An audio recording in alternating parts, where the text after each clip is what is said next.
when I won, and you guys can hear it even if you go back and watch. Go back and watch that match, of course. Watch the whole card, please.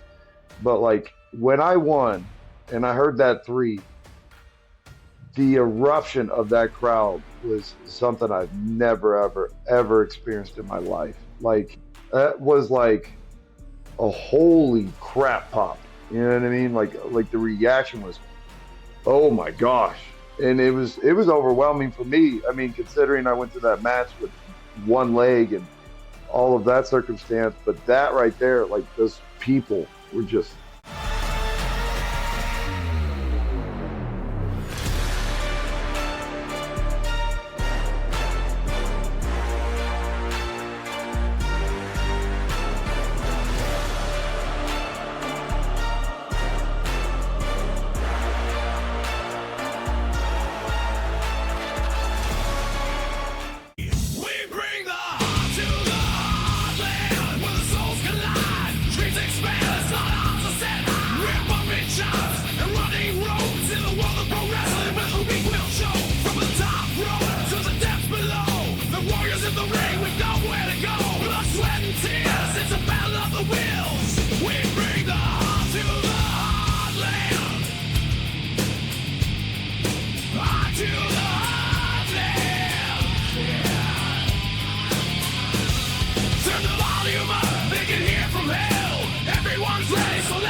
Welcome back to HCW's Bumping Chops, where the chops hurt and the words mean nothing. I'm your host, Billy Simmons, co-owner of Heartland Championship Wrestling, joined alongside my co-host and good friend, Bobby Casey. What's up, everybody, and welcome back to episode 11 of Bumping Chops. Bumping Chops is proudly presented to you by the Chubby Buddy Studio. So if you like listening to the two Bumping Chops, make sure you hit that like button, consider subscribing, and hit that bell to get notified of all new episodes. And also follow Chubby Buddy Studio on all social platforms. And to get more of the latest information about HCW, follow us on HCW Live 23 on all social platforms. Again, that is HCW Live 23.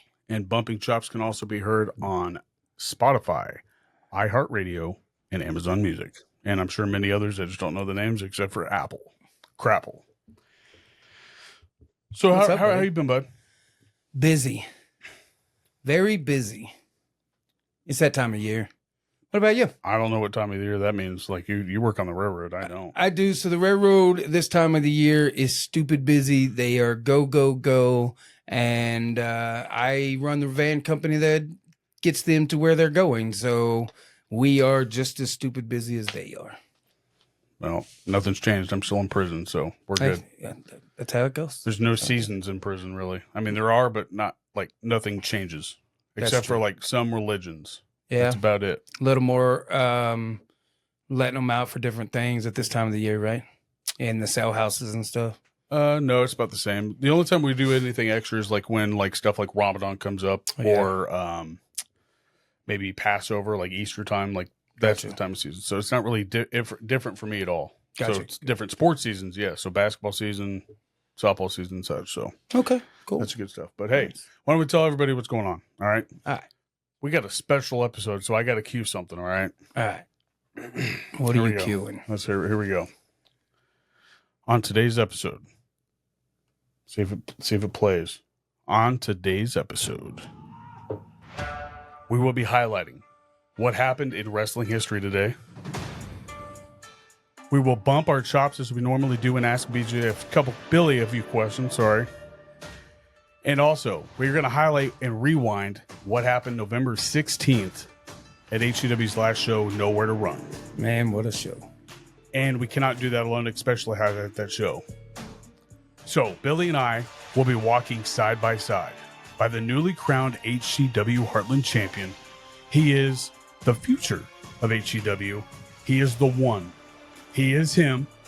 He is the illustrious Ray León.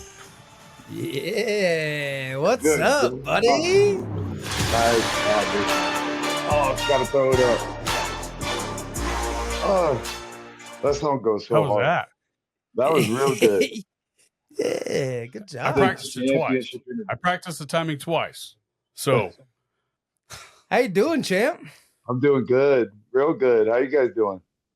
Hey, that belt looks mighty pretty on that shoulder there. Hey, gold looks good on brown skin. I'm just gonna say that now. Yeah, that's it. caramel. Caramel. Caramel, Or brown. caramel. Semantics. It's always caramel. Caramel. Yeah, Josh says that caramel is like the filling. Caramel is what you cook with. I'm like, isn't that the same thing? I don't know. Yeah, it's Hey. Josh. He's a. What's up? Going back to what you were saying about being in prison, Bobby, that sucks. Me and Tommy just recently got out of prison like 2 weeks ago. Yeah, I saw that. You guys did a see show. that. They freed us. Yeah. They let you out. What was that like? They let me out and let me win a belt. It was crazy. That prison show that we did for Drake and UWO was tremendous. Like it was something else. Like legit. It just I don't know. Like those guys have like pure raw energy, and they were grateful for us being They're there. excited for anything. Yeah, and admittedly, I'm not gonna lie, I was a little nervous going in there because I was like, if I can't make these guys cheer for me, then I probably should stop wrestling. See, you were nervous for different reasons, all right? The only nervousness I had was I had to look at a naked dude. Like that was like I was like, oh no. So many. Yeah. And after a while, like you can't play I Never Ever Again. Yeah. Ever. Like you're screwed. All right. It's like, God. oh man. Am I right? Yes, you're right, but good Lord. I'm just saying. God. Oh, You a balloon Gotta knot love guy it. now? What's that? Are you a balloon knot guy? Not me, not no more. I do recess. I do recess. Oh, good times. Hey, do me a favor, Bobby. What's up? Turn him up just a little bit. I can't hear him I'll very just well. turn your monitor up. How's that? Go ahead and talk. And 1, 2, 3, 4. That's better. Way better. Yeah. So where do you want to get this started at, man? Like we've got a lot of emotions going on coming out of what happened in Wichita, right? Like you've seen a couple of these episodes. We've changed things up, and what we normally like to do, especially with the guests, since we're pretty consistent with the guests 3 in a row so far. We had Aaron, we had Stormy on, and now we have you. So like we're going to switch things up little by little to try to perfect it as much as possible. So why don't I start off with like today in wrestling history, all right? And then we'll get into a little bit about you and talk about that, all right? Yeah, sounds good. So today in wrestling history, which is November 25th of 2003. The reason I picked this is because I remember it. Okay. So I'll see if you or Billy does, all right? At the taping for the Thanksgiving edition of WWE SmackDown from Boise, Idaho, a 20-man battle royal to determine the number 1 contender for Brock Lesnar's WWE title was ruled a no contest as the final 2 competitors, John Cena and Chris Benoit, eliminated each other from the ring. Do you remember? Didn't they set that up as a triple threat afterwards? I don't think. No. I don't thought remember the Benoit ended up beating Cena, and then Benoit wrestled Lesnar. I think they had to have another match after that because that's what like this was the like a Monday Night Raw, and then I think they wrestled again. Was it what happens in November? Survivor Series. Did they wrestle at Survivor Series after this? I don't know. Because I remember that because it was kind of like that when Sting jumped into the ring and everybody jumped out of the ring, and then he made him the winner. It reminded me of that. Interesting. And we're That's going cool. to tear us up on the internet for not knowing. 2003. They probably will, but that's okay. But 2003 doesn't seem like it was so long ago. It was 21 years ago. What are you talking Yeah. about? Forever. I started wrestling in 2001. I was a freshman in 2003. That's crazy, huh? I was not even in middle school yet. Shut up. Oh, you fucking pup. You look 40. You're a pup. Jeez. Golly. You walk like That you're was 40. a shot. Dang. But no, that's kind of where we run some ropes, kind of warm up and talk about some stuff, especially the history thing. I think history is a big thing when it comes to wrestling because if it wasn't for the past, we wouldn't be where we're at today. That is true. And how my memory is, I don't remember a lot of that, but when y'all cue certain things, it kind of triggers a little things here and there. But, I like the fact that we do that. It gives a little bit of information, and then it just opens up for the opportunity to talk. Mm-hmm. Yeah. So why don't we start this off by why don't you kind of define to us of who Ray León is? I know Ray León as, from the get-go, I know him as two different people. I know him as the heel, I know him as the face. So why don't you give us the pure definition of what you believe he is? I think what Ray León is a competitor and somebody that wants to be on top and in a leadership position at all times. I don't want to say that I'm a leader, but I want to lead by example by just putting my head down and proving not only am I the best, but I can take people to another level with me, and we can all rise and shine together. Whether I'm playing the role of a bad guy or a good guy, I'm just me. And if people want to accept me or not accept me, that's fine, as long as they're feeling something.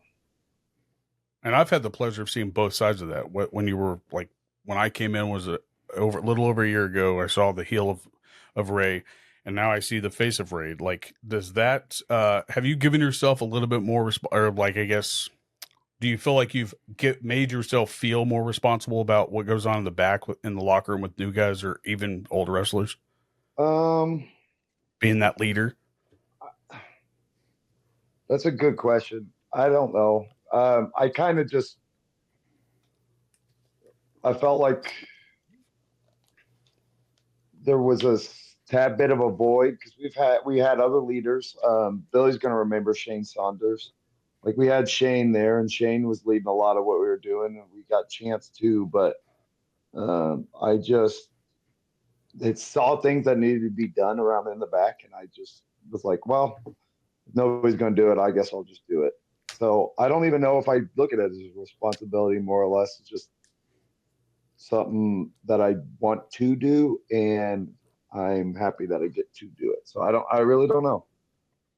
Well, what about being a heel versus a face? Like, has that changed? Like, do you feel more responsible towards being the fan favorite? Yeah. Okay. Yeah. I feel like there is a different way of looking at me, and I have to carry myself a certain way because now, even and especially after Nowhere to Run, I really now see what like our fans and especially our young kids are looking at. Like, I'm an actual role model now, so I've got a responsibility to, I mean, sometimes just be the hero if nobody else is going to be the hero for the night. Like, and prove that, yeah, you're going to go through adversity through life, or you're going to, deal with a season in life where you're going to deal with a lot of struggle, but we got to persevere. And I feel responsibility to the fans for sure to be there and be the light for them, or a shining light. And then in the back with the boys, and girls, and the girls, we all kind of do police ourselves. We're all adults, but now more so, I know I have to at least set a good example about being there on time and doing this or that or the other, or whatever's asked of me, and showing a good example of just being a good role model and leader. I have noticed that for sure. Like, anytime I'm there, I've never beaten you to a show. Well, take that back. I beat you to the Wichita show, the expo, the tattoo show. When? I think I was there before you. I think I was there before you. Oh, the no, first nobody day. was. No. The Was only he people there? that beat Did I me not was see him? the So- only people that beat me was Billy, and Billy barely beat me. That's facts. So I'm gonna chime in on here, and Ray has done this from the moment he stepped into my training facility. He's always led by that example. Him and Chance Kerrigan and Tommy Too Good and a few others, we couldn't get them out of the ring. It'd be late at night, and I got not close neighbors, but I got neighbors, and I'd be telling them, guys, we got to get out of the ring. There's kids next to us, got to go to school. Yeah, it's and like 9:30 at night. They wouldn't get out of the dang ring. So he's always led by, I'm going to work harder and better than anybody I can because he wants to be the top. And that didn't stop at training, as you can tell by his wrestling goals and where he is setting right now. He continues every day to show up, to be the hardest worker in the room, and to be the last person in, or the first person in, the last person out. Yeah, and I mean, if I'm doing that for myself, I would imagine people are looking at that and then holding themselves accountable. And at times, if I've got to hold people accountable, I'll do that, and I'll check the people that needs to be checked.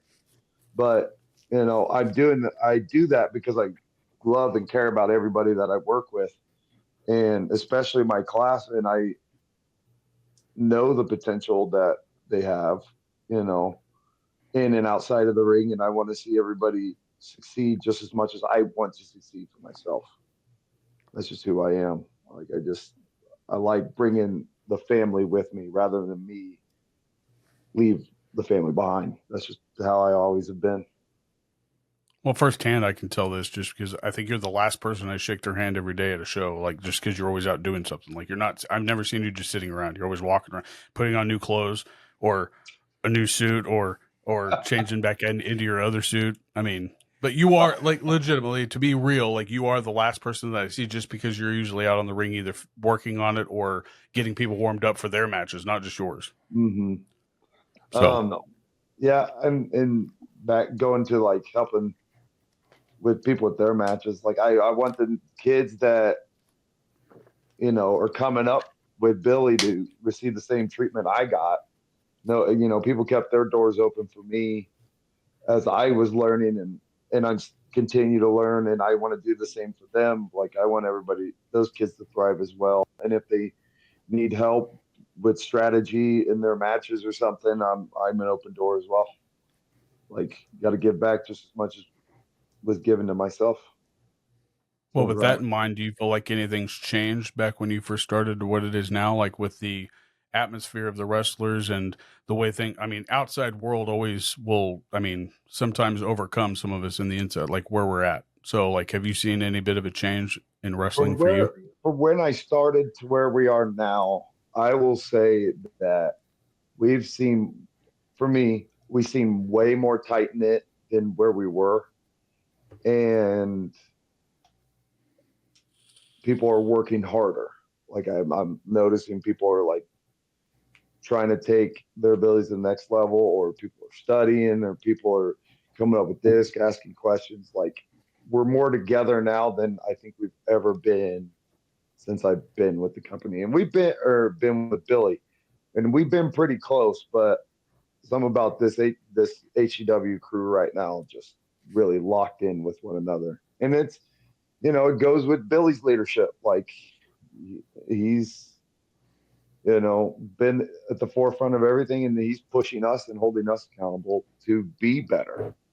And I think we all are just, locking into him because, guys, and people that are watching, you don't know this about Billy, but every time I go to a different state, no matter where I go, I get told the same thing.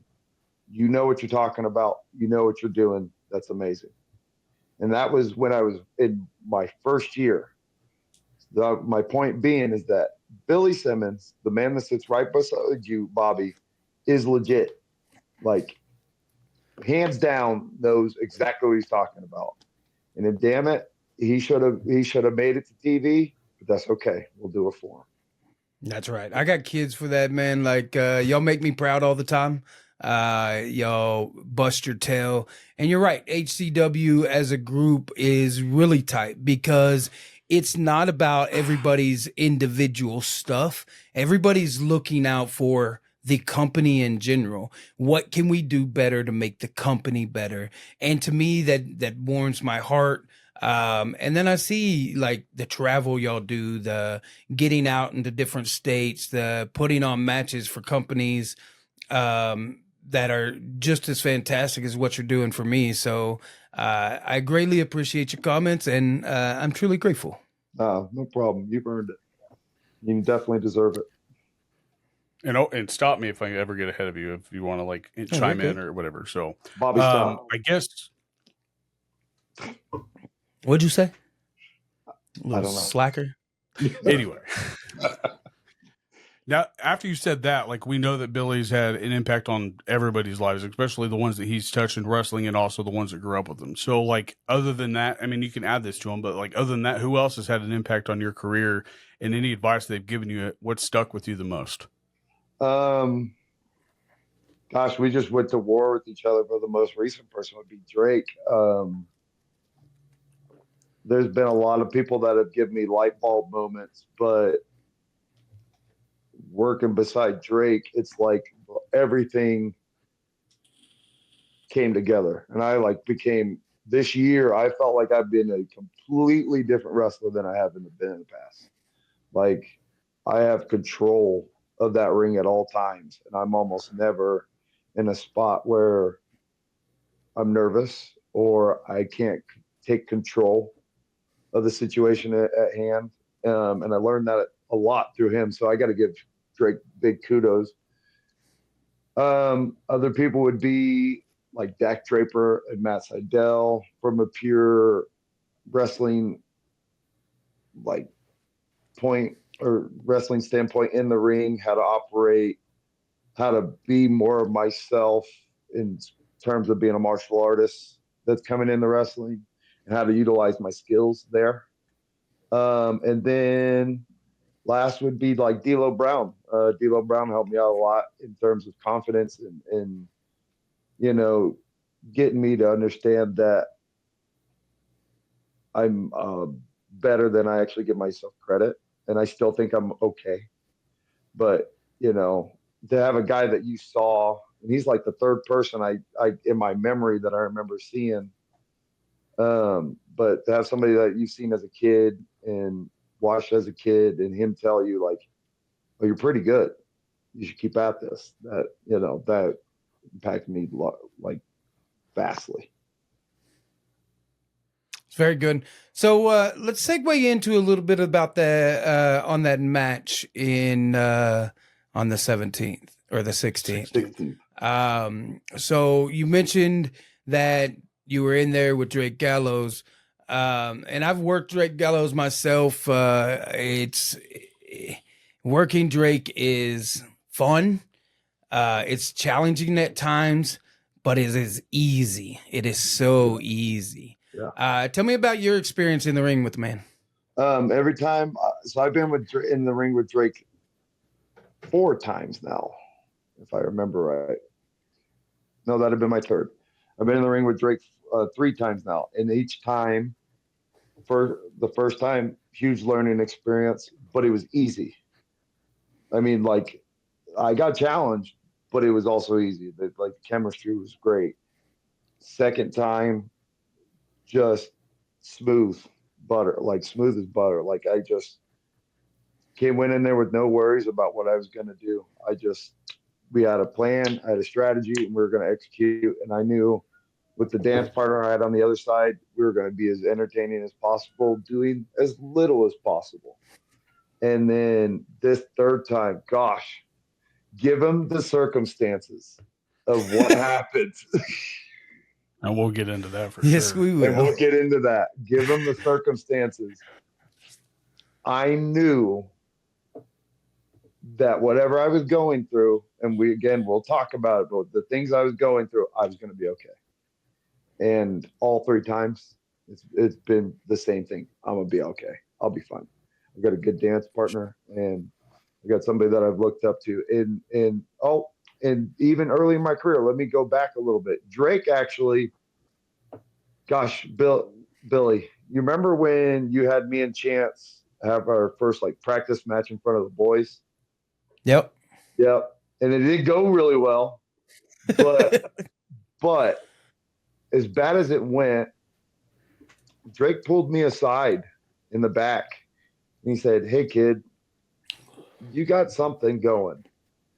Don't have fun, but don't goof off and get yourself hurt by doing all this crazy stuff with the boys because the boys think they could just do stuff with you because you knew.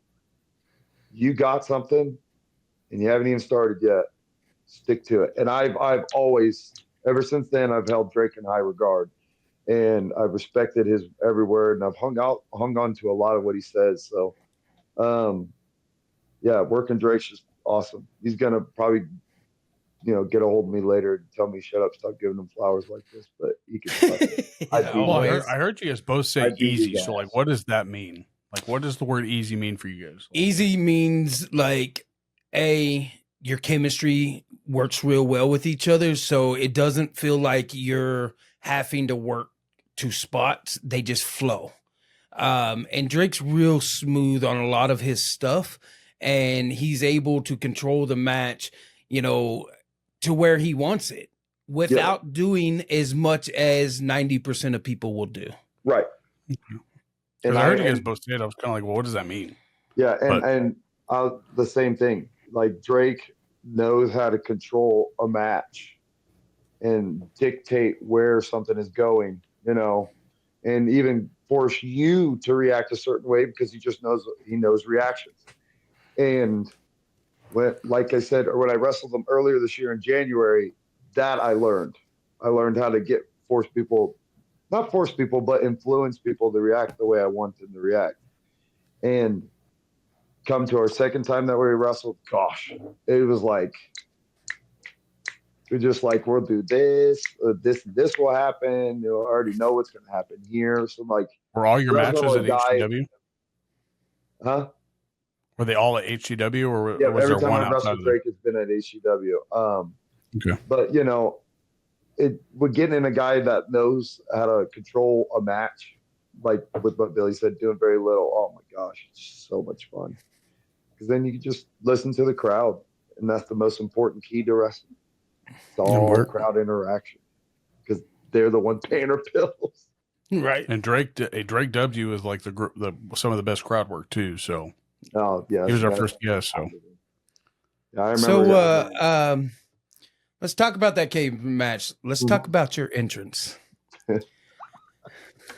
So, I remember before you went through the curtain, you said, "Billy, I want to climb over the top of the cage. You okay with that?" I said, "Yeah, man, that'll be good." It wasn't that good. I mean, it was good in a visual aspect, but then coming down the inside of the cage, what happened? Okay, so, I have a really good entrance going. I went all the way up the cage from the outside, and now I'm coming down from the outside going inside. And as I'm going down, I'm like, man, I'm crushing this entrance right now. I just want to do one more cool thing. Let me get on top of these ropes real quick.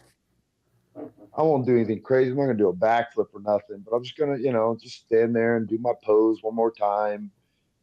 And I kid you not, it's like the ropes went in the business for themselves. They wanted that belt. They want to, like I would take it out, try to get that strap, dog. And I looked over at Drake, and he looked at me a little bit disappointed. Yeah, and so when I was trying to turn around, my foot slipped out, and like the rope slingshotted into the cage, which pushed me away from the ropes and out into the ring, and I landed on one foot. And if those of you that don't know what a pistol squat is, it's a single leg squat. I single leg squatted from 5 feet down to the ground, or I landed from 5 feet down on the ground on 1 foot, pistol squatted my ass all the way to the ground, and hyperextended my quad. And the way I landed, my knee went inward as my body went outward. So everything went left, or my knee went left, my whole body went right. And so essentially took, the ropes tried to take me out before the match. And so it was crazy.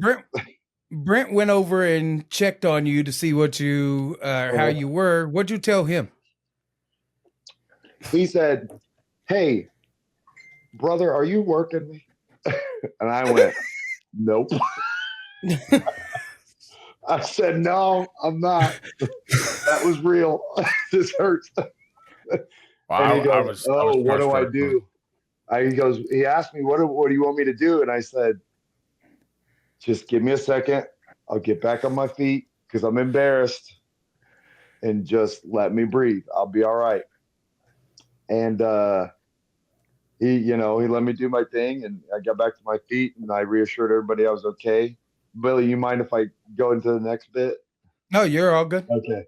And so after my entrance is done, I think it was either after Helms came in or before Helms came in. Both Billy and our nurse that is on staff, they both came out, and boy, I didn't even give y'all a word. Y'all stood there, you looked at me, and I said, bye. See ya. let's get real for what you said there. You said I said, I F said I said you coming out of that cage, and you said F off. I'm not getting out of this cage. Yeah. And I said, okay. And we went back to the back. Yeah, that was right after Aaron had came out, did his round, and he was getting ready to climb into the cage, and that's when they came out. But did you hear Drake while you were in there? Because when it happened, I looked at you. I was like, I don't know what I'm supposed to do. So I looked like this, and then looked at him, and Drake's face was. And then he screams, at you. Do you not remember what he said? Yeah, he said, "Go through the front door next time, dummy." Yeah, he said, there's a gate for a reason, dumbass. Oh man! I said, thanks, Drake. You're teaching me another lesson, buddy. Another lesson. That's why you're the urban legend, dog. He wasn't playing. He was like, man, this dude's dumb. Yeah. So how much of that match changed because of that? Almost none of it. Almost. Okay. Other than me being able to move, that's about the only thing that changed. And considering that, Billy, you okay with me saying what happened to Aaron? Yeah, 100%. Okay, considering Aaron ended up getting concussed about 5 minutes into the match, I say that soon. It was early. It was, dude. This match was trying to wreck its own self, and we would not allow it at all. We were like, you're gonna bow down to me. And so Aaron fought through a concussion, finished the match. You fought through a leg injury, finished the match, and became the champ. Mm-hmm. Drake Gallows did a moonsault off the top of the cage. From your perspective, how did that look? Well, going into it and seeing him up there, I was like, well, can't land on me, because if I do that, and so I got the hell up out that son of a gun and got out the way, and then I got to see him hit the table, and listen, that dude, it was smooth. It was smooth. First off, it looked great, but gosh, is that dude so tough? Like, yes, he is. He is unbelievable amounts of just tough. Like him doing a moonsault off of the cage and then not dying and being able to stand later. It just is astonishing to me. But I know I'm going to take that. I ain't taking a second moonsault from him. That first one. I was curious because if you've seen the video, do you see his face make that O face? Did he pinch his buddy in the table? Who knows? That thing was. He did it the last time he did it. Because when the table separated, you see his face go. He probably got old boy. He makes 250 look like 200. Let's be real, bro. That dude. The way that he yeah, very talented. I was wrestling Drake one time, and his whole knee popped out of socket. Yeah, and we were into a spot, and you could see him shake his knee, and I was going right into the spot, and he didn't miss a step. Miss a step. And later on, he goes, "Oh, that happens a lot. I just pop it back into place, keep moving." I'm like, "You're a nutcase, bro." No, Gibson. He's nuts, Lethal Weapon. Like he is. Yes, he should change his name to the Lethal Weapon. You're right. That's a good. Nice. That's good. So let's talk about the ex-champ Aaron Helms. Is it true? Does he hit really hard? It's all right. He does hit hard. He is a hard-hitting heavyweight, but I'm pretty tough too. You know, Yeah. Billy don't hit as hard as Helms though. Well, I'm not supposed to. I'm not from Idaho. Oh yeah, you don't feel like Yeah, exactly. yeah, no, Well, I don't know no, if you no. know Helms this. is Did you real. know that Aaron had a fear of heights going into that match? Aaron's always had a fear of heights, and Yeah, but the crazy fucker wants to do ladder matches and cage yeah, matches and all this stupid stuff, yeah. and he hates heights. My dog, how are you gonna hate heights, but you want to do all the crazy stuff? He's like, I don't know, Yep. I don't know what makes propels me to do that. I said, he got a little overzealous love because this he had business. every way to win that match, but decided to bring in the table. Well, he did have I an think the opportunity. table didn't stop him; it stopped Drake, but that knee stopped Aaron. Oh yeah, The two knees, wasn't it? nope. I just It need was just one. one. just the one, Oh. just one black flash. Well, I do recall him saying that he was going to squash you like a bug you are. Those were his words. Well, I sent him home packing like the bitch he is. I mean, that title does look pretty nice on that shoulder right Hey, there. I'm telling you, it's the gold in the brown skin. You need to give yourself more credit and start calling it caramel, man. Well, I'll take caramel. Hey, Bobby, did you know that Billy's company is now getting changed to Hood Championship Wrestling? Hood Championship Yeah, Wrestling. he got a lot of No, I brothers. didn't. A lot of brothers. Hey, why is that again? A lot of there's only- brothers on the what? squad, dog. A lot of brothers on the How many of them are squad. champions, though? 2. Me and Chance. 2? Yeah, me and Chance. And All right. and don't say Chance. Don't say Chance is not black. I'm not He going to got say you're sworn not. in the other day. He did a ceremony and Damn, how do everything. you get that? How do you get that notaried? Hey, Notarized. you gotta be Chance Kerrigan. He said everybody's rolling with Kerrigan. Hey, he's right. Even the brothers, we're like, that's our dog. That's our twin. My. Well, everybody was dancing with him. Everybody. So let's go into the rest of this card, Bobby. Let's talk a little bit about that, and then we yeah. can get back to some things for Ray. Let's get into that. I guess I can give you kind of like a brief rundown, and then we can break it down. How's that? Yeah, I'm good with that. Well, we had 9 total matches, 1 VIP, 8 main card. We had 4 of those were title matches, 1 vacant match, then 3 defended titles, 1 of which was vacant. An undefeated streak lived on. Correct. 1 title name change, 3 newly named HCW champions, 1 cage, 3 men, 1 backflip, and a pinfall to forever be remembered in HCW history. Yep. That's good. I mean, That's you really good. literally had to be there to actually be involved with what's going on. Like, we couldn't be able to express it in words about what we saw. No, Yeah. I don't think so either. You either have to watch it, you had to been there. You missed out if you weren't there, but you can still go back and watch it on Facebook, and I'm not sure if it's on YouTube or not. I'm pretty sure it'll be on YouTube soon, but it Working on is that. live. You can still go check it on Facebook. Our video guy is hard at getting it all edited up so it can go on our YouTube. We had some issues going live on YouTube, so we went live on Facebook, and I tell you I what, thought it did awesome. yeah, Facebook community, we appreciate you. It killed it on there. We will continue to go live on Facebook. 3,000 Thank y'all views so in the much. first night or whatever. Yeah. Did you see the numbers on that? Yes, I did. Woo! Very, very nice. Very Crazy nice. numbers, huh? But no, like I said, you can't put what we saw into words. So that was a brief rundown, but then we can get into the matches. How's that? All right, give it to us. Well, the first one, let's get into. We saw to start the show. We had the world's favorite asshole, Kit Reaver, decide to crash the party. First of all, with good reason. We can all agree with that. Maybe Yes. maybe selfish good reasons. It was selfish. He was banned from property by half the owner. I have to respect that.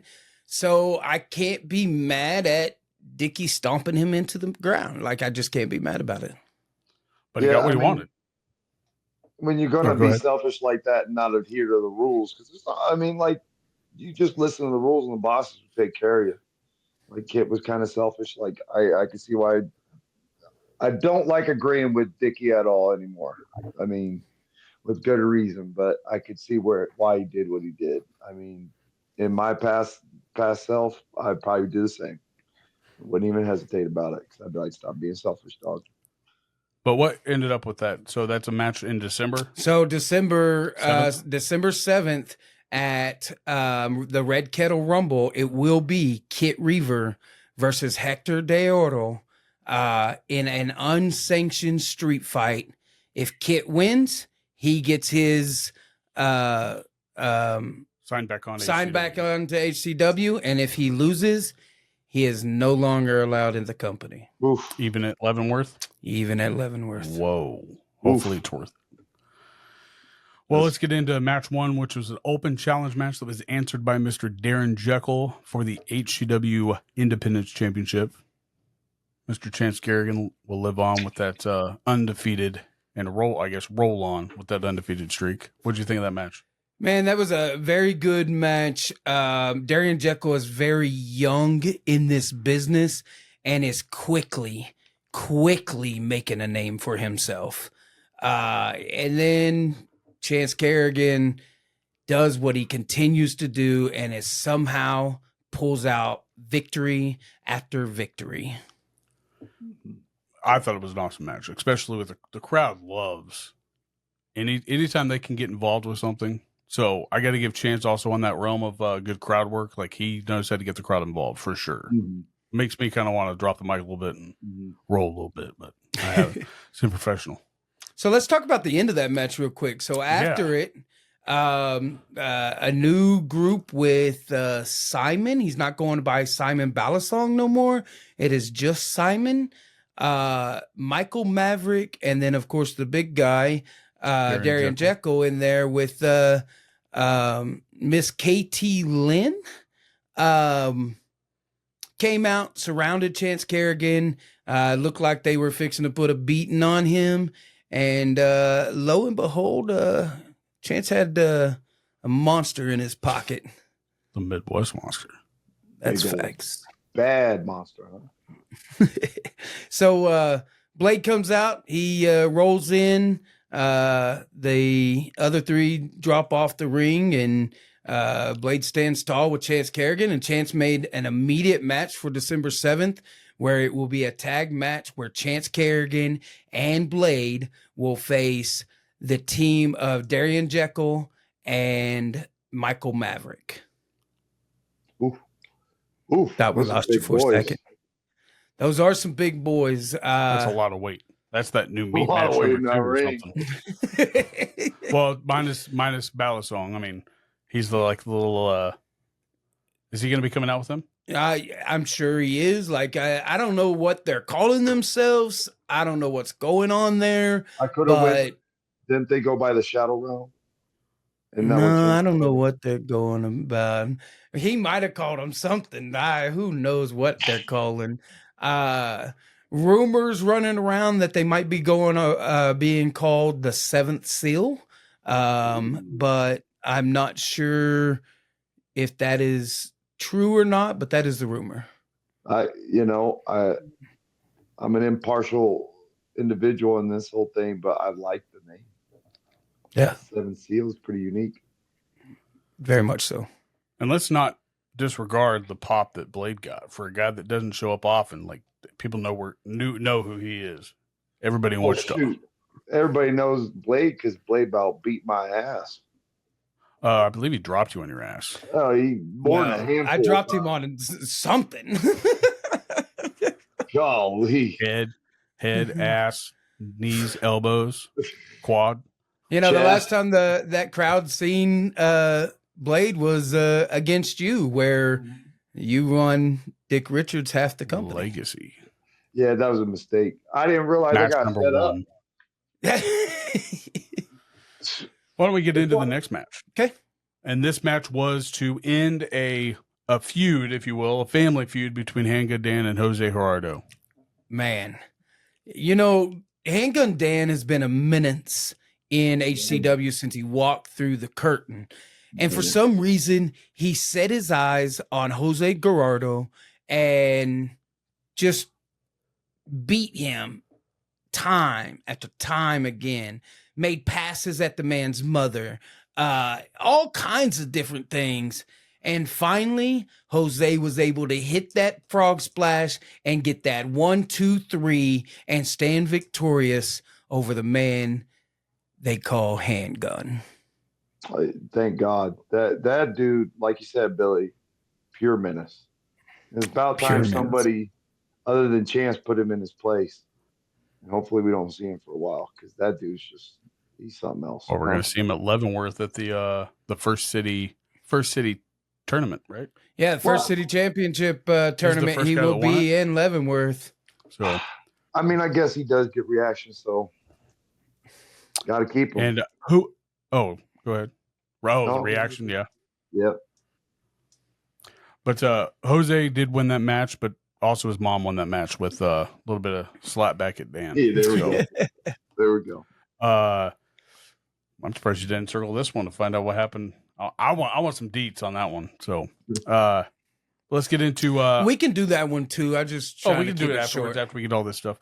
So one of our other title matches was for the how do you word that again? Sunflower Championship. The vacant Sunflower title between Noelle Summit and Mindy Grace.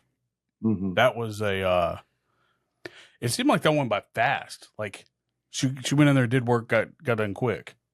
You know, Noelle's no slouch, but them two have fought multiple times. And Mindy went in there with a game plan. She set her mind to something, and she went in and executed. Mm-hmm. I mean, she's been terrorized by Dicky for past 4 months trying to get to that belt. Yeah. She was not playing. I mean, I know that family very well, and I know Mindy really well. And for the past 2 months, the past month, she's been seething, just frothing at the mouth just to get her hands on Noelle so we can get one step closer to that belt. And she did not play, and she delivered. Well, his ultimate goal didn't work out because of obviously other reasons outside of what HCW can control also. So if it was up to him, we'd probably still be in that realm of her going through steps, but I think it all panned out perfect for her. ACFC versus Chocolate Violence. Now that was, I would say over 90% of this card could have been a main event match. I don't disagree. Mm-hmm. And that's, I mean, just with the talent that you have running there at HCW. I think that's the ultimate reason of why any of these matches could have been their own main event. Do you agree, Ray? Oh, I 100% agree. I mean, especially ACFC versus Chocolate Violence and the story that those two have had almost this whole year, if not the whole year. They've been chasing those dudes for a while, and they put on a hell of a match. Chocolate Violence went out there doing what Chocolate Violence does. They lie, cheat, and steal. With the chocolate, ACFC was able to, get around them and work around their strategy and find a way to win and become the new and very first HCW Tag Team Champions. Very first. That I'm sure that was a great feeling. And talking to can I get personal real quick? Talking to Tommy, brother hasn't had a single championship all the way up until that point. So I knew how determined he was. I mean, me and Tommy, when we got out of prison, he's like, first thing I'm going to do is win the title. What, dude? What I say? When you get out of prison. But it's all right. My. We caught it because, I mean, when we hear prison, we listen. We're like, what? Yeah, facts. You been there? Yeah. Well, we got out. That's what he I know you? Do I know you? That's my first question. Do I know you? I bet it says something else, but I'm going to stop there. But let's be real here. ACFC, it was ACFC and Wichita versus Chocolate Violence because the crowd felt like they won that in that match. When they got their hands raised, that place went berserk. Correct. Mm-hmm. Everyone lost their stuff. And that goes to, how long they've been chasing those belts. And, it was the KWA tag titles, but those titles are now retired. And we have brand new Heartland champion wrestling tag titles. And I think my brother did a good job on designing that. Slick. We got some dope belts. Every single bit of all the belts we got, very unique. Your Very brother's kind much. of crushing in that department. Yeah, he does a good job there. And oddly enough, let's not forget Dick even tried to come out and intervene. For oddly, it was at the end and not from the get-go. Like, that's what was kind of surprising. I love how we were on top when I was around, but as soon as Dicky, I hope he's realizing how many egos he has to juggle. Now he The Empire realizes only has one title now. he only got one belt. Hector's holding on to it strong. I'm keeping my eye on it. I'm pretty sure I seen a promo where Dicky made Hector turn that belt in. To who? So that Chocolate Violence can get another rematch versus ACFC. He did what? The boys weren't happy about it. But Dicky Chocolate said that was it. Chocolate was not, because they said Hector earned that. But Dicky said it is his choice, and he is making Hector give that belt up so Chocolate Violence can have a rematch on December 7th. Wow. Okay. So before we move on to we've talked about the main event. Okay. We know what happened. So does this at all worry you? Like, do you think they're going to cash it in for that tag team match, or do you think they're going to try to pull something off with you on that road to Legacy? Does that bother you at all? Knowing Dicky and his ways? It does. It does have a level of concern to it for sure. I don't know if I'm necessarily bothered by it, because I could almost see it right on the wall. Probably. Dicky has been after me ever since he kicked me in the nuts. Like, he's tried to make sure that I would not get anywhere near this title. He's tried to make me hit him so he could fire at me. He's tried to throw killers after me so he can, so I don't have to wrestle. He even at one point tried to make me wrestle Austin Reddick, so the fans would turn on me because he thought I'd be my old self. Yeah, no, I'm not. I'm not gonna be surprised if they do try to cash it in, and I will be ready. I got friends now. I got friends. I'm making amends with the back for everything, all of my past transgressions. Like, I'm making amends slowly but surely. Well, the cool thing with that belt is, unlike the golden ticket or something in WWE, they have to make it known ahead of time that they are cashing that belt in. So that does give a little bit of, not as fearful of that belt, but all you have to do is win that belt and you can get any title shot you want. Right. And that's what I was curious about. Like, why would they go just at the tag team titles? Dicky said that the Empire is not going without a belt, and that he was cashing it in and going for those tag belts. And he also says he's a businessman, and he also says that he fights for the fair and whatever that's going on in the company. So, you have to take his word with a grain of salt. Oh, gotcha. He's making good decisions with the company, but name one. His ego with them, I don't know what's going on. Dicky has done some good things. Like, I can't, as much as I want to sit here and say, he's had 50% of the company, he's just kind of running it into. Dicky has made some good changes. Yeah, Dicky has done some things in the back that has helped us take those additional steps forward as a company.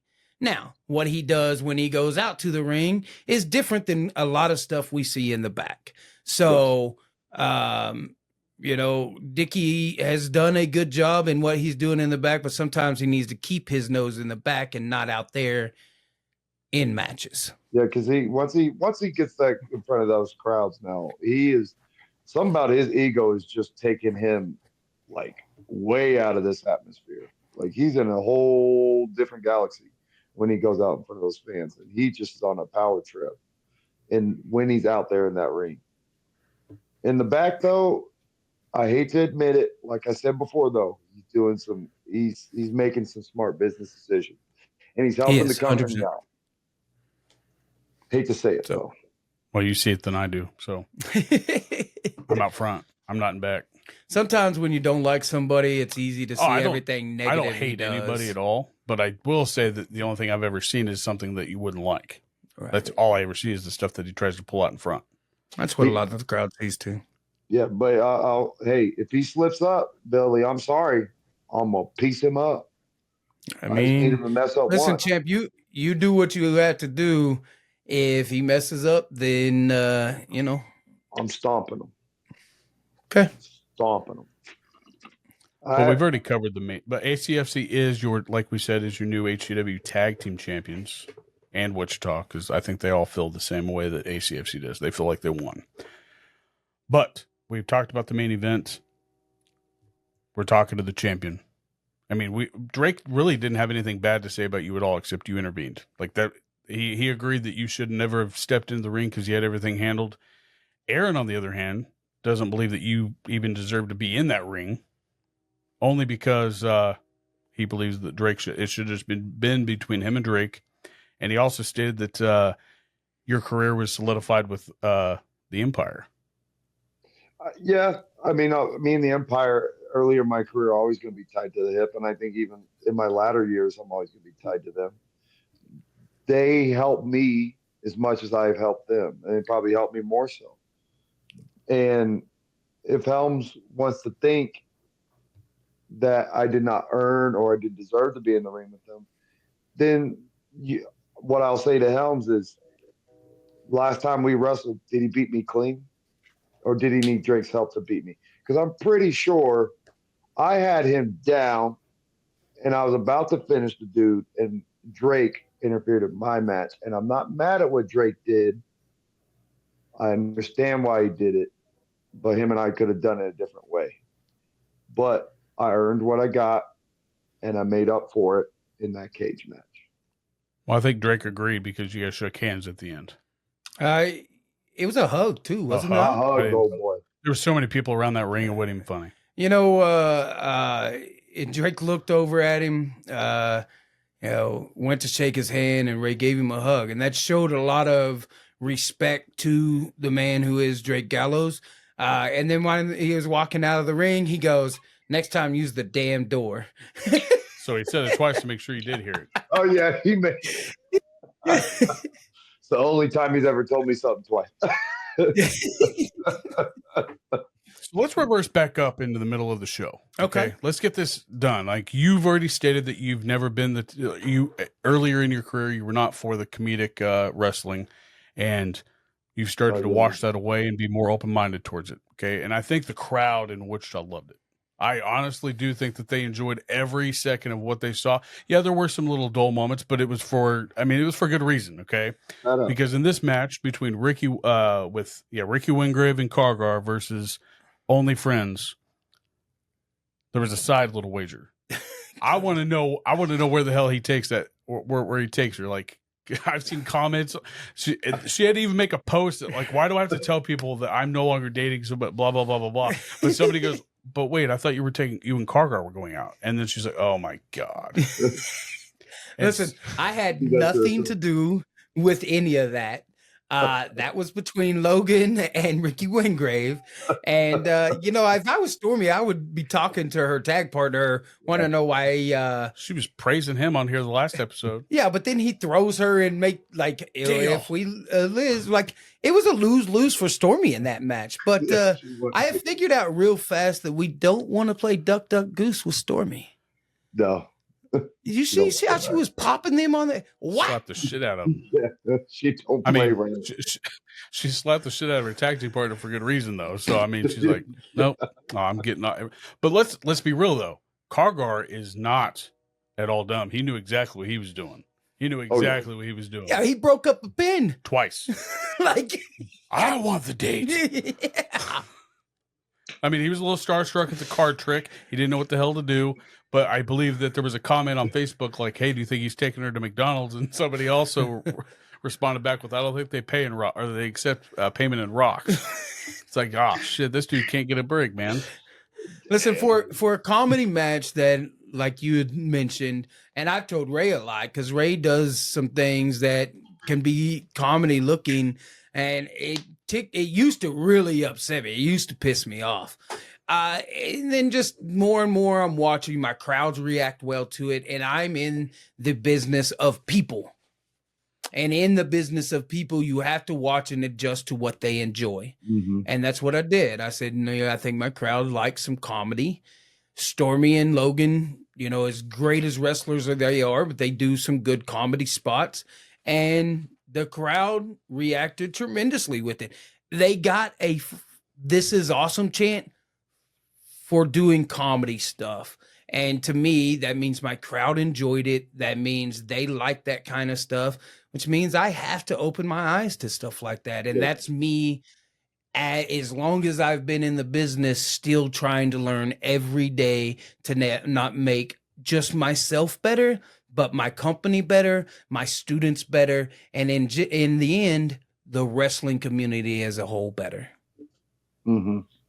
And we've been on Billy about having some more fun with some of these matches and opening up for comedy. And I'm glad, Billy, you finally decided to do it. We've been talking about you. We've been on your ass for a year now with this, for a whole It's true. year. And listen, like Billy said, there's been a couple times where I've done some silly stuff, and I get to the back and you go, I hated every single bit of that. And I would have to go, well, but did you listen to him? And he goes, yes. And that's why I hate it even more. That's that old man in him. It is. He don't want to change.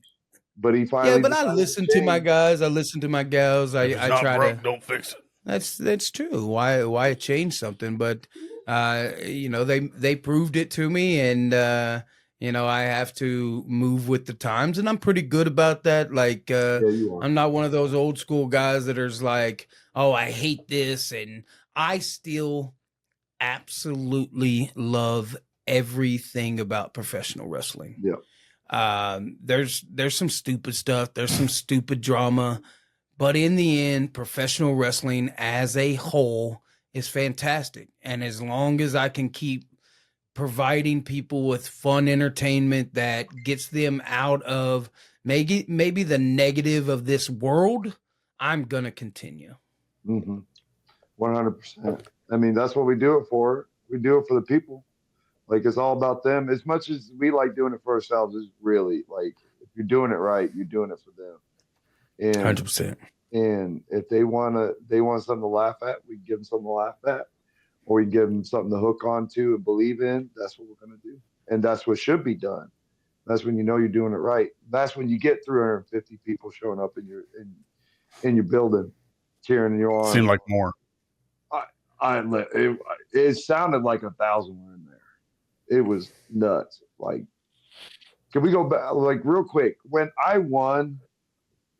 And you guys can hear it even if you go back and watch. Go back and watch that match, of course. Watch the whole card, please. But, like, when I won and I heard that 3, the eruption of that crowd was something I've never, ever, ever experienced in my life. Like, with me wrestling. That was like a holy crap pop. You know what I mean? Like the reaction was, oh my gosh.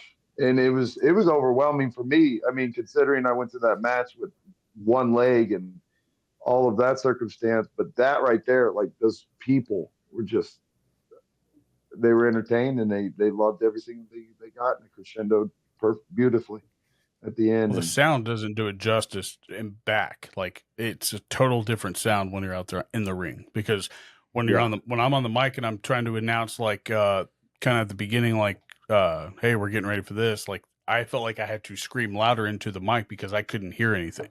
Yeah. That Wichita crowd is so in tune with what we do. They love us and they make so much noise for us. I would put our crowd against any crowd in independent wrestling. Agreed. They're fantastic. We, at the very minimum, we got 150 people that are always going to show up and not miss a single show that we do. And that's quite a lot.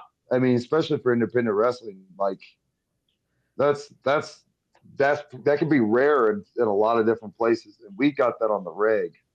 And if you can look online, you only see sometimes 15 people in a crowd. Yeah. And we are spoiled with the people that we have, but I'll tell you what, the amount of people that we have all the time, and we keep gaining, the more and more we keep improving and stuff, is a testament to everybody in the back. And I'm proud and happy and love the fact that I get to say I'm part of this HCW locker room. Like Hey, these, champ, you're not just part of it. You're the face, brother.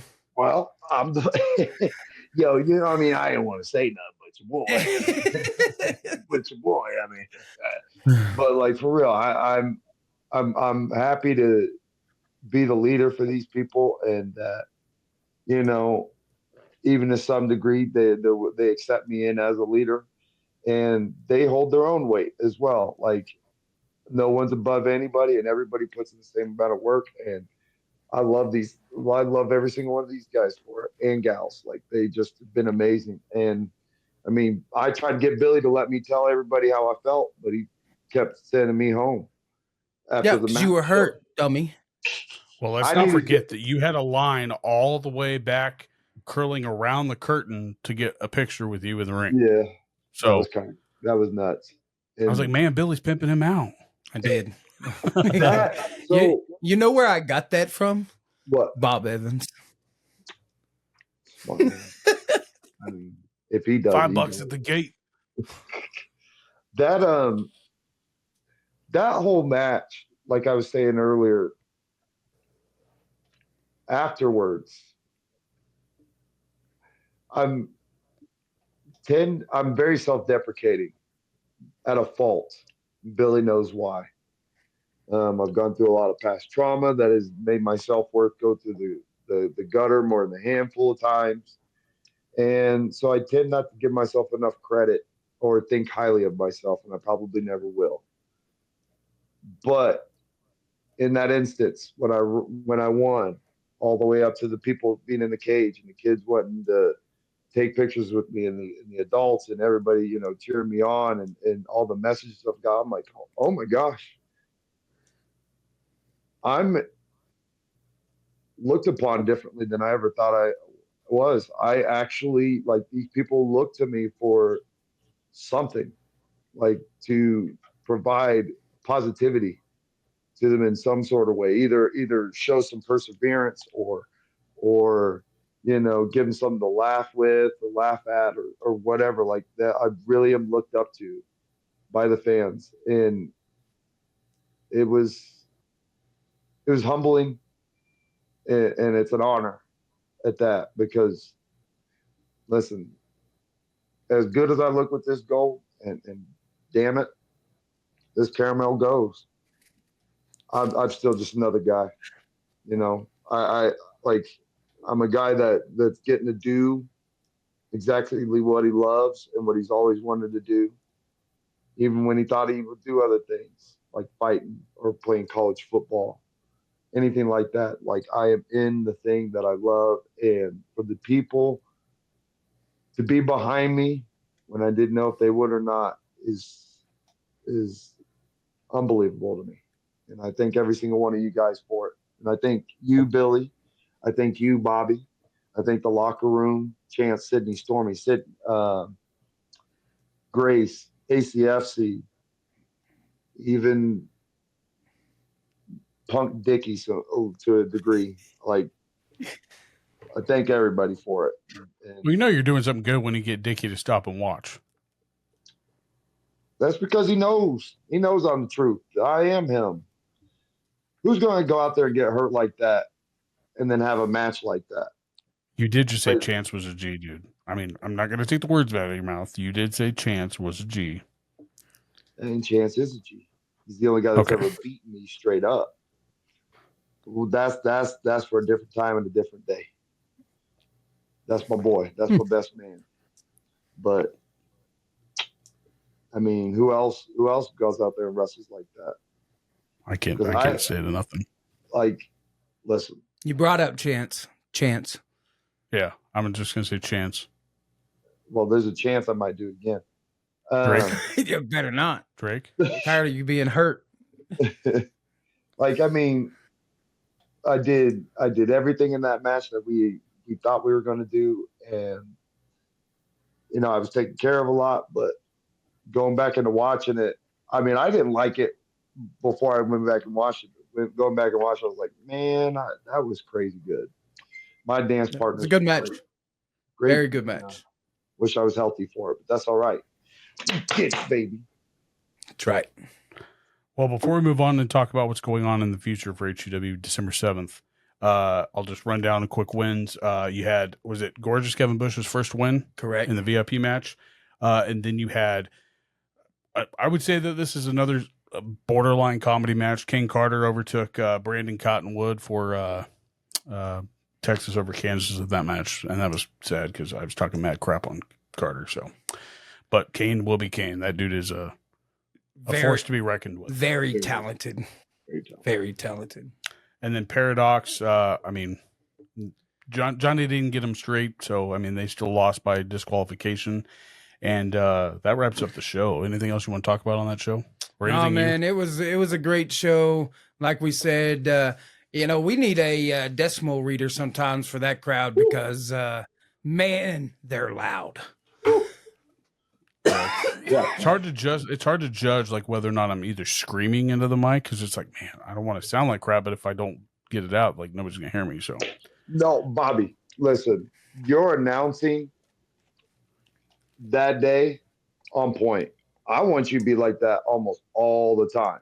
That was something I thought that was bad on my part. I couldn't speak. Like my voice shut off. Like in between like certain people's names, I was like, oh shit. So I chugged like half a gallon of water. Did it again. I was like, some bitch. Yeah. I'm sorry. You're gonna have like to the mic was getting cut off, but it was my voice. You're gonna have to give up your throat for us. Pause. I don't know about that. But on that note, December 7th, HCW will be live again at the Osage Rec Center for, is it Red Kettle Brawl or Red Kettle Drive? It's Red Kettle Rumble. Rumble, okay. And all proceeds will go to Salvation Army. Every ticket sale goes to the Salvation Army. It's a company that helped us when we were down and out, and I can only pride myself in to give back to them. And what a great opportunity to give back to the community that's helping us so much. And then, again, that's December 7th. And we got matches set for that yet that you want to talk about? Like, we know that Kit Reaver's going to be taking on Hector. Was there any others that were announced at that? Oh, yeah. The tag team between Blade and Chance versus, we don't know their names yet, the Seventh Seal is what we're thinking. So the Seventh Seal with Michael Maverick and Darren Jekyll. And then we've got... what else was announced for that already?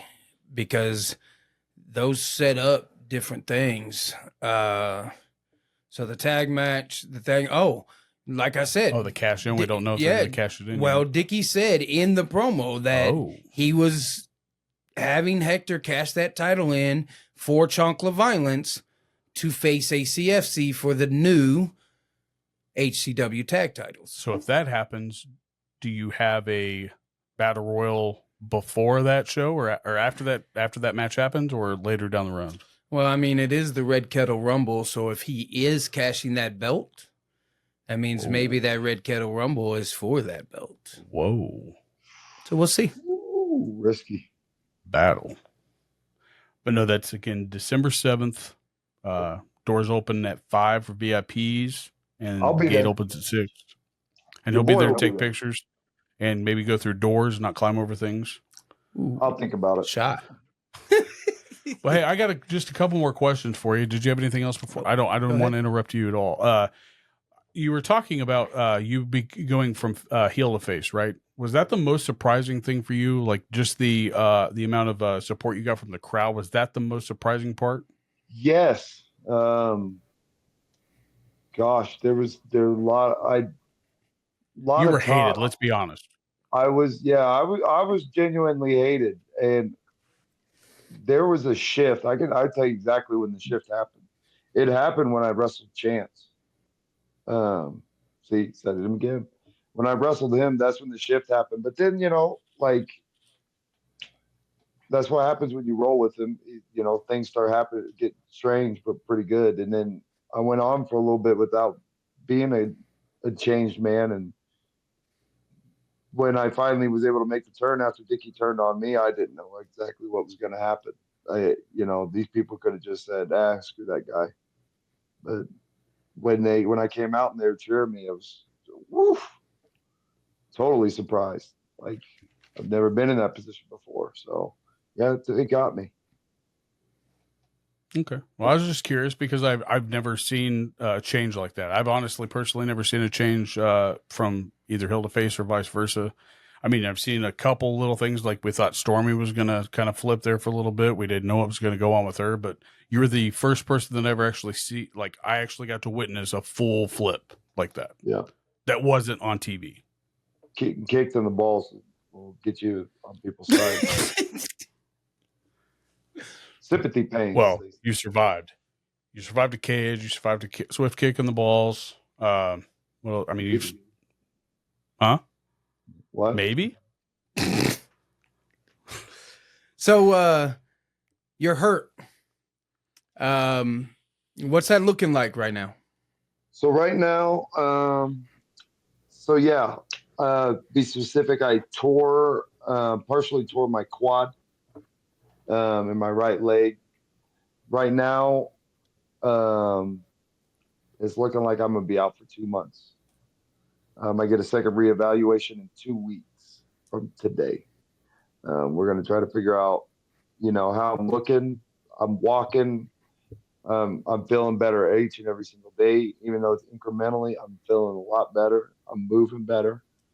And we'll just have to see what lies. I mean, I could feel good next month. I could feel good in 7 months. Well, it just depends. And, send good vibes. I say pray for me. That Sure. good things happen because I said when I become champ and I was talking all that good stuff.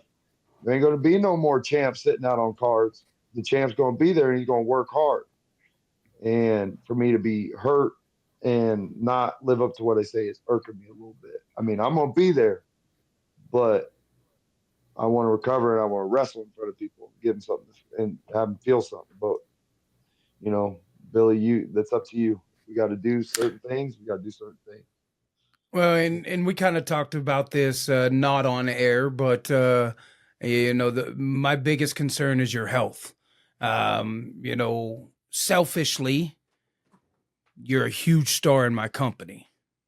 Unselfishly, you're a good friend of mine. And me and Chance sat back and watched you go through that match on my screen in the back. And it was hard to pay attention to the match itself because we were concerned about our friend. And so to watch the fact that you pushed through it, you kept going, your health is our biggest concern. And where that looks like is where we'll go with things. But for right now, that title's on a very, very good position, and I like where it's at. Big dog. And before we move forward, like I want to make sure you guys know that Billy didn't make his decision lightly to let me keep going, but he also knew in the back of his head or in the back of his mind that he was not going to get me out of there because we've had this conversation before. 2 years ago in a bar in Salina, he watched me fight and he saw me essentially get killed. And I told him, Billy, you can't beat me. You got to kill me. That's the only way you get me out of that ring. That's the only way you stop me. And so he let me go because he knew I was okay. He was like, if he's going to say he's okay, then he's okay. Or he's going to. Well, I told the medic lady, I told her before we headed through the curtain, and I told all the boys in the back, I said, I'm going to go out here, but he's not coming out of that cage. Watch. Nah. And we go out there and she's over there suggesting that you get out of there. And I said, look, it is his choice. I can't force him out of that. And if I try to get my tail in there, he's going to fight me the whole way. So let him go do what he does. And that's entertain this crowd. And that's what you went out and did. Thank you. Appreciate it. And I thank you for trusting me on that because I'll listen to you. I'll do it reluctantly, but I will listen to you. But I appreciate you trusting me and letting me go out there and just be me because I wasn't done. I had something to prove and I had something to do. And what I had to do is give those fans something to cheer for and be happy about. Boy, did they. Oh, geez.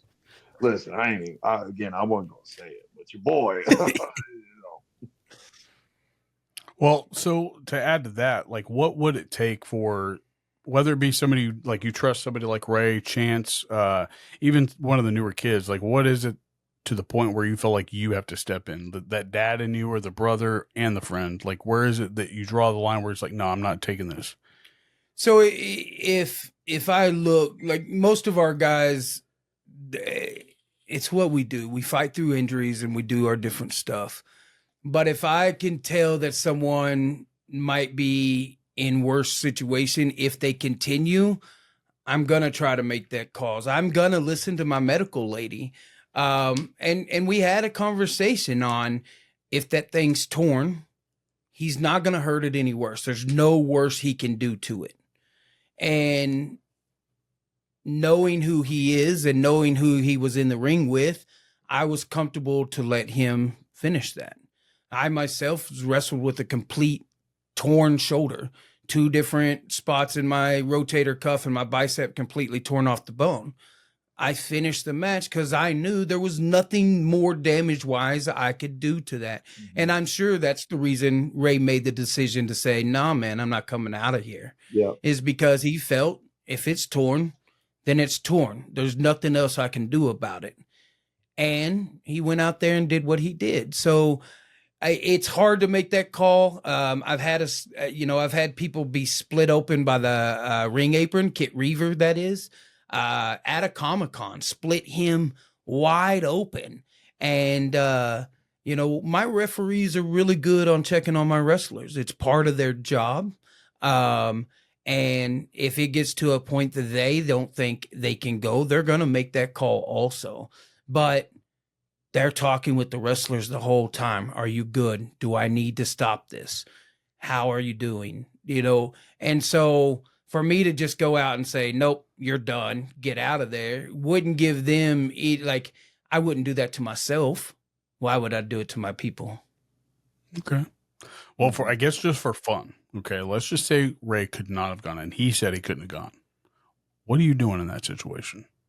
We pull him out, and then it's a one-on-one. One-on-one? Yeah. Okay. I didn't know if you tried to plug in a third because it was a triple threat or not. So no, because he could have made that call. He could have sent Hector out, but you know what? He could have, but the way that title's set is you have to claim that you're cashing that in beforehand. It can't just be go out and cash in.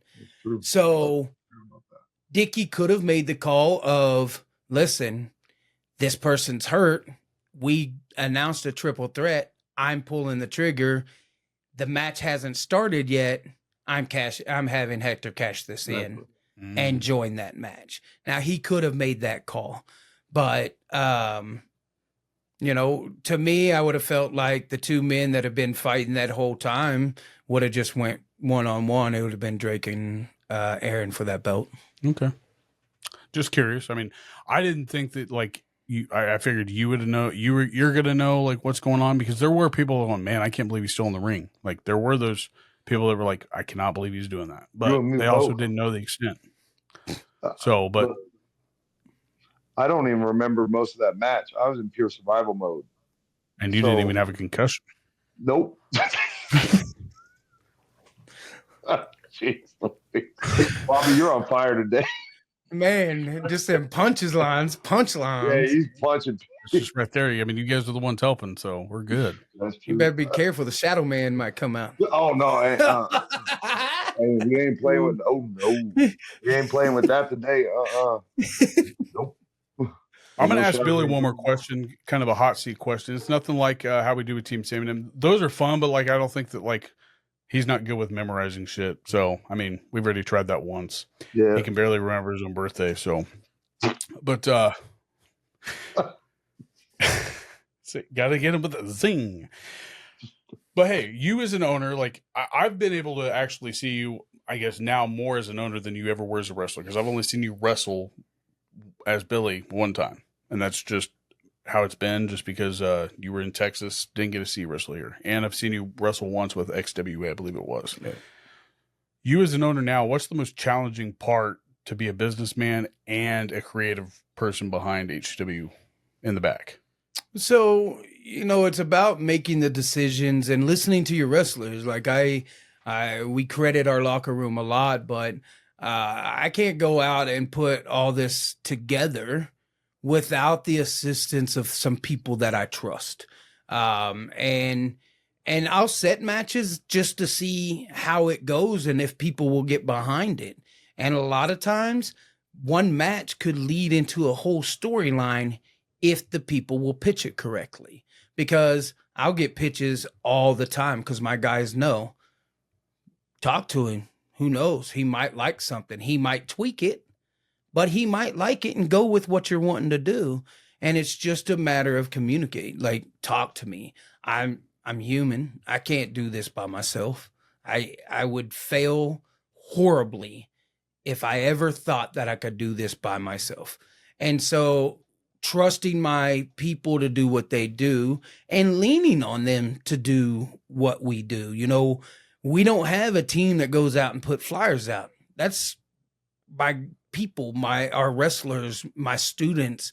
They go out, they put flyers out. Ray, always selling tickets. I give them a percentage of tickets they sell, but they're still out there pushing tickets, getting people in the door because they want to see HCW grow just as much as I do.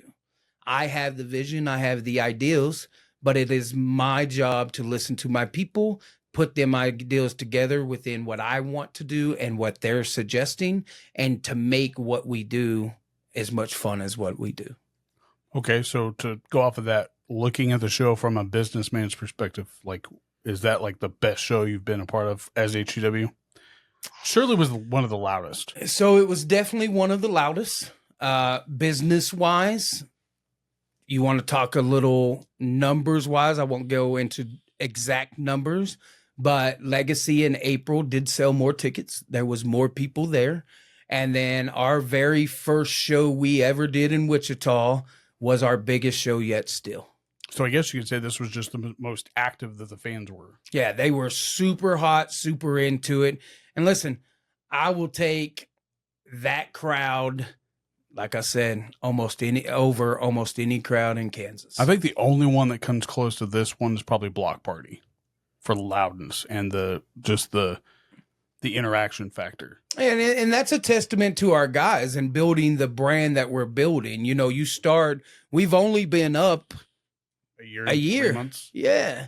So people are finally, they're following the storylines, and the more people that follow the storylines, the louder they're going to be because they're invested in what we're doing. And that investment gets the reactions, what we do.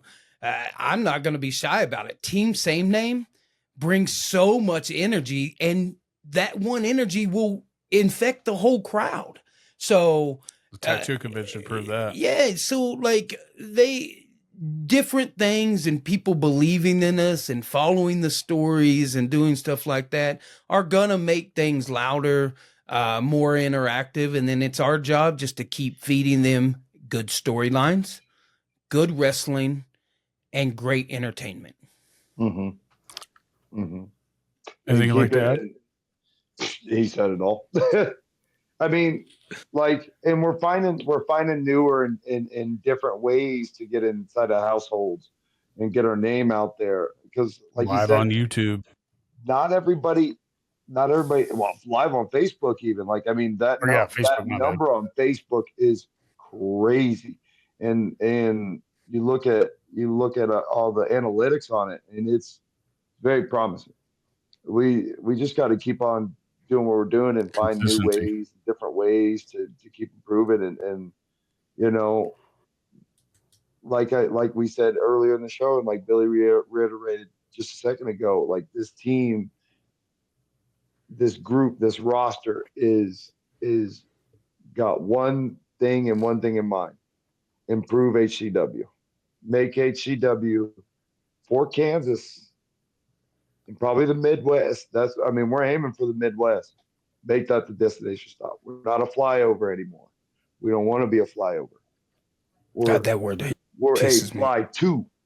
We are a drive to. We go to. We're coming from wherever the hell, Texas. We have people from Amarillo come and watch our show just to be a part of it. Like we Oklahoma. want people watching what we got because we got it. We got it. Like we really got it. May not have the names yet, but man, we got the crew. We got the crowd names, like And they we know got the who they want to crowd. watch. And the fans have made every single show so worthwhile. And they know they got a responsibility. Like the ones that are there all the time, they're like, I'm doing this so you guys can grow, but I know if I'm there and I'm being loud, that it's infectious, and all these other people that are new are going to want to stay and then tell their friends. And you know, without them, we're just a bunch of dudes wrestling in tights and a bunch of chicks wrestling in tights. Thanks. All right, last question for you, Billy, and then I got one more for Ray, and we can cut it off. All right. Okay. Yes, the Dolphins suck. Whoa. But the Bears suck too, so it's all good. Whoa. Go back. Like, that belt looks good on you right now. Oh, okay. You Sorry. keep talking about my Dolphins, homie. I'll say it again. My bad. I'll rephrase what I said. The Okay. Dolphins are overhyped, and they ain't that good. Okay, but we didn't spend a number one draft pick on We got the a worst quarterback front that's office. bust. We got the worst front office you've ever seen. It don't get worse. All right, what was your question? Maybe the Jets. I'm just glad you guys didn't bring up anything with me and my team, so we're good to go. We don't want to embarrass you more. It's on the wall. Oh, let's just move on. We don't need to talk about you. Yeah, exactly. Gary does that too for us. All right. If you were to give out awards for like anything that you've seen just from behind, and I'm going to break it down into 3: move of the year, match of the year, and crowd work of the year. Who are you giving those to? God, them are hard.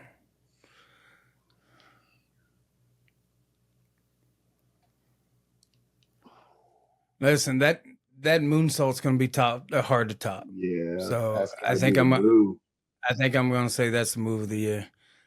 Even though he went through the table and not onto Ray, that's going to be hard to top. Yeah. Match of the year. That's even that's. Let me make it easier on you. Match that surprised you most. No, to turn out to. Well, yeah, we can do both. I just figured that would be easier for you, so that way you don't feel like you're playing favorites or nothing. Don't want to do that. Yeah, those are hard to pick because we've done so many, and I watch so many. And want him to choose? I don't ever like. Here's my. I need more time in my day. Mm-hmm. Is I don't know if I've went and actually watched one of our shows back.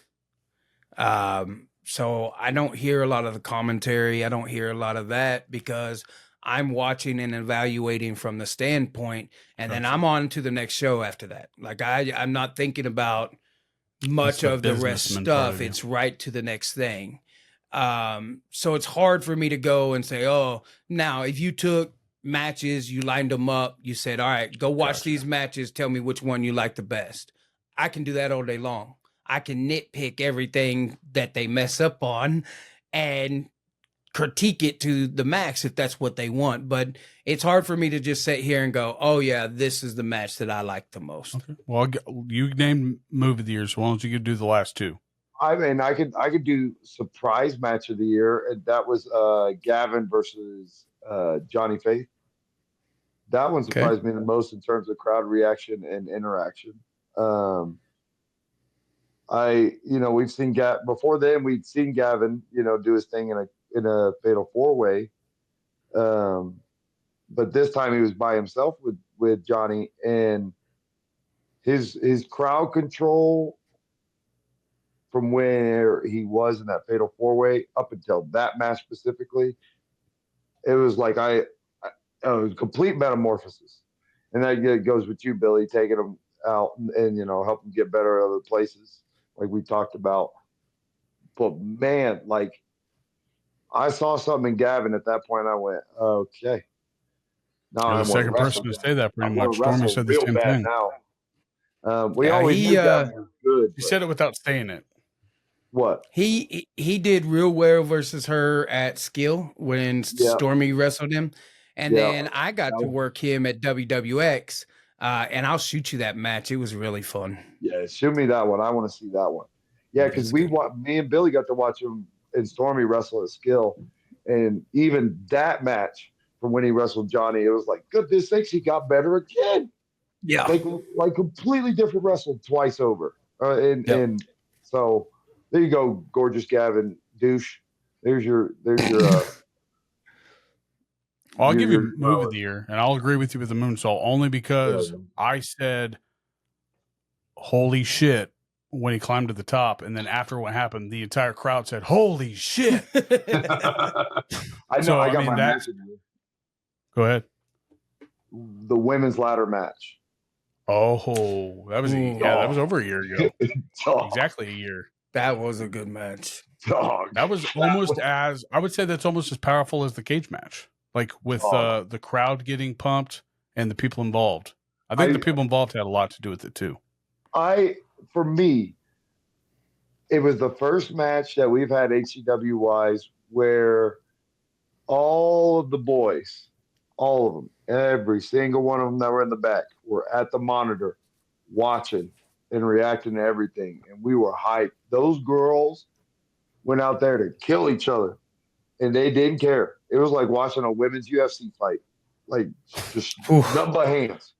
Yeah. The women, I firmly believe this wholeheartedly that the women, whether it be boxing, UFC, or wrestling, I think that they feel like they have more on the line or more to prove, and they always end up better.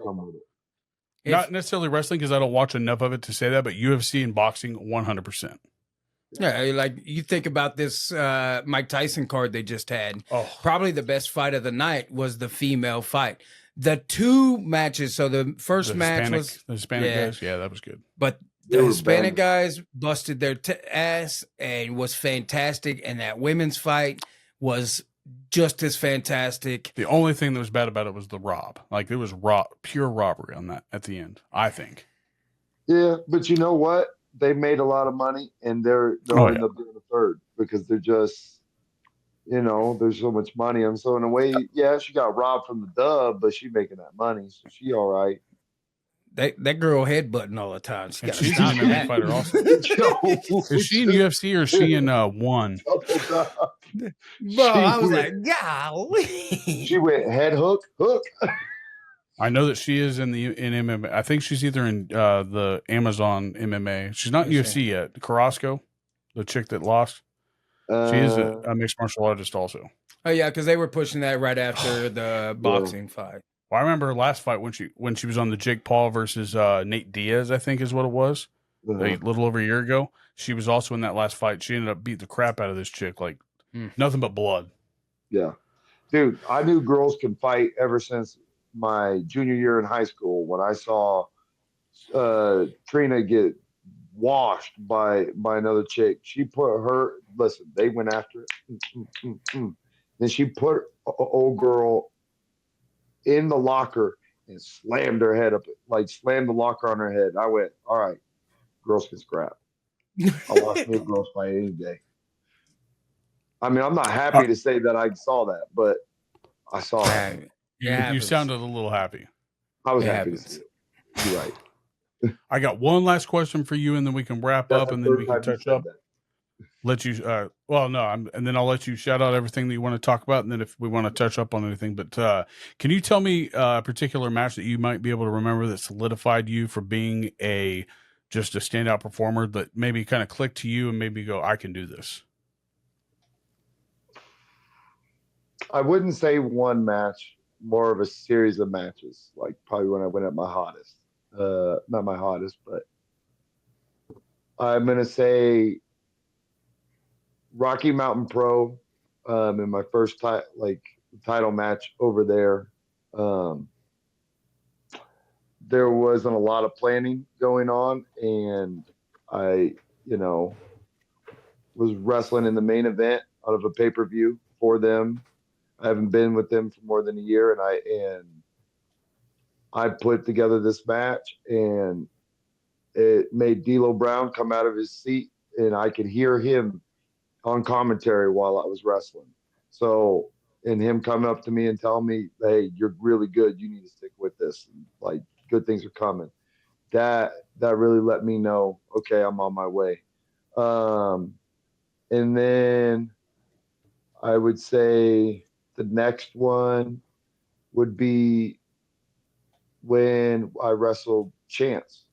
Um, in that really cold ass pay-per-view that we did, or that show that we did, Oh, during the November, Chiefs the playoffs. Chiefs AFC Championship or Yeah, Chiefs game versus that the Dolphins. yeah, that one specifically because that, like, me and Chance have had a match before in front of Billy, and it didn't go so well. And we were coming back on another match with me and Chance, and we had a lot to prove to Billy. And for us to have the match that we had and then get to the back and Billy go, "Y'all killed it." That, that was different because I came up with Chance. Me and Chance had been together this whole time. And for the both of us to put on a match that he was proud of, and him to say, I felt like y'all were back at that first match. That gave me goosebumps. Gave me nostalgia during that. I was like, okay, all right, we're doing something. And then this last match, for that same reason I told you earlier, the the responsibility I now hold and the way I get looked at, and the noticing how I get looked at now, has made me go, okay, I'm on a different level than I actually think I'm at. I'm this belt, yes, solidifies me, but their reaction is what's making me realize how good I am and how the regard that they hold me in. Like, okay, I'm decent. I'm more than decent, actually. Pretty damn good. And I'm still learning.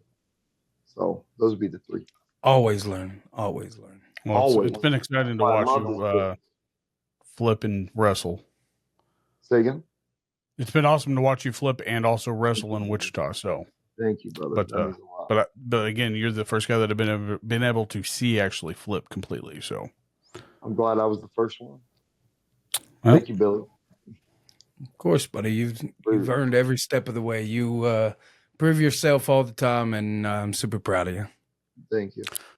but before we go, why don't you let people know where they can watch some of your like footage or maybe visit you on YouTube or anything like that? You can follow the Illustrious one on YouTube. That's where you can watch some of our matches. And now that we've got, a lot of our HCW stuff up, definitely go to HCW's YouTube page, watch our matches on there. Go watch our stuff that we aired live on Facebook as well.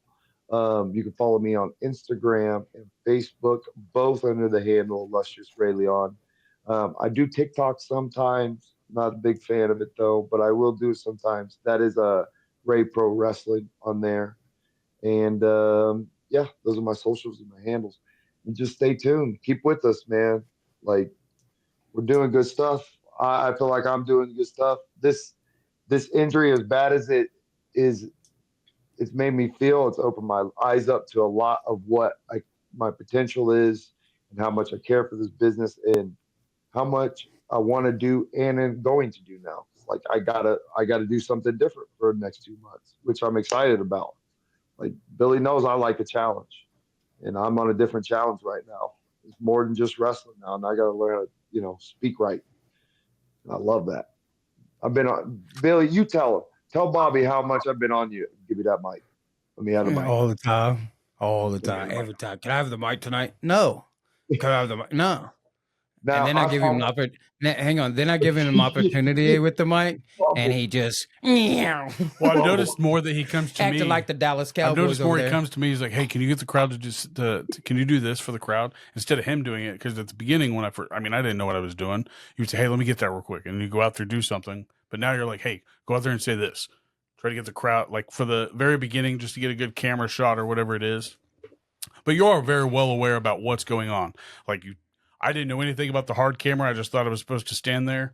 And then finally, he came to me 8 months into it. Hey, the hard camera's on the other side. I was like, there was a hard camera when you guys moved it to the opposite side. That's my bad. I should have. I should have. Good I job. should have given you the Iggy.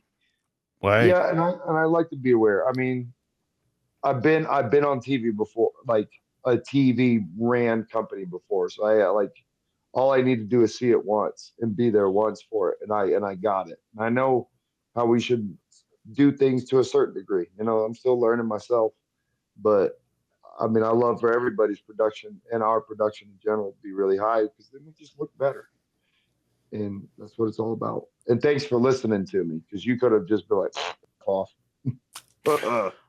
I'm always going to listen. I mean, I don't know. I still don't know what I'm doing technically. I mean, I get told to do stuff every time I go, so I never Hey, freehand it or freeball it. hey, So, brother, all of us don't know what we're doing. We we're as always learning. confused. Yeah, we're as confused as you are.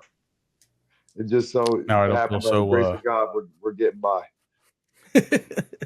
I believe that. But no, if you guys have listened this far, thanks for listening to Bumping Chops. Make sure you hit that like button, subscribe, leave some comments. If you have questions for Ray, I'll pass these on to him, and I'm sure he'll be watching out for anything that they tag him in. So ask your questions, and I'll pass them on to him if he doesn't see them, so that way he can answer them, I guess, Better yet, separately if he wants. if you guys ask some really good questions, I will answer them and send you a video answer. How about that?